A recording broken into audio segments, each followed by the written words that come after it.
Eh, Assalamualaikum warahmatullahi wabarakatuh. Selamat sore semuanya. Salam sejahtera untuk kita semua. Om Swastiastu, salam kebajikan, nama budaya. Sebelumnya, perkenalkan nama saya Muhammad Arfan Haidir dengan NRP 113220020. Di sini saya akan mempresentasikan tugas dari Kapita Selekta Manajemen yang berjudul Manajemen Perubahan dan Adaptasi Organisasi. Manajemen perubahan adalah pendekatan sistematis untuk membantu individu, tim, dan organisasi beradaptasi dengan perubahan baik kecil maupun besar agar dapat berjalan lancar dan berkelanjutan. Di sini memiliki tujuan adalah meminimalkan dampak negatif, memaksimalkan manfaat, dan memastikan sebuah pihak mendapatkan dukungan agar perubahan dapat diterima dan berhasil dijalankan. Selanjutnya, sini ada mengapa perubahan manajemen penting. Yang pertama itu mengurangi resistensi, yang kedua meningkatkan adopsi, yang ketiga meningkatkan kinerja, dan yang keempat mengurangi risiko. Nah, di sini ada framework manajemen perubahan. Pertama itu adalah prepare for change. Tahap ini fokus pada membangun kesiapan organisasi dengan menjelaskan alasan perubahan. Manage change ini adalah inti dari manajemen perubahan. Yang terakhir, sustain outcome perubahan diperkuat agar menjadi budaya kerja yang berkelanjutan melalui evaluasi, pemberian apresiasi, dan pembelajaran dari proses yang telah dijalankan. Langkah-langkah dalam manajemen perubahan di sini terdapat indikasi kebutuhan perubahan, perencanaan perubahan, komunikasi, pelaksanaan perubahan, monitoring dan evaluasi, serta pembelajaran dan pengembangan berkelanjutan. Selanjutnya, strategi manajemen perubahan. Di sini ada beberapa strategi. Pertama ada strategi empiris rasional. Ini adalah strategi yang cukup logis mendasarkan perubahan pada fakta dan data. Strategi normatif reduktif. Di sini strategi ini budaya dan nilai-nilai menjadi pusat perhatian.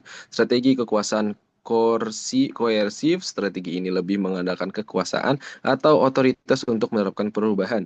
Strategi lingkungan adaptif. Strategi ini berfokus pada menciptakan lingkungan yang mendukung perubahan dengan mengarahkan orang-orang secara alami untuk menyesuaikan diri dengan perubahan. Yang terakhir ada strategi partisipatif. Ini adalah strategi yang melibatkan semua orang dalam proses perubahan. Sisi selanjutnya ada contoh manajemen perubahan yang dimana pertama transformasi digital di perusahaan teknologi, sebuah perusahaan yang beralih sistemnya ke dalam sistem cloud. Merger dan akuisisi di sektor perbankan ketika sebuah bank besar mengakuisisi bank lain yang lebih kecil. Yang ketiga ada perubahan budaya di perusahaan manufaktur, sebuah perusahaan manufaktur besar yang ingin mengadopsi praktik layanan manufaktur untuk meningkatkan efisiensi dan mengurangi pemborosan. Dan terakhir penggunaan teknologi baru di layanan pelanggan perusahaan e-commerce besar memperkenalkan chatbot.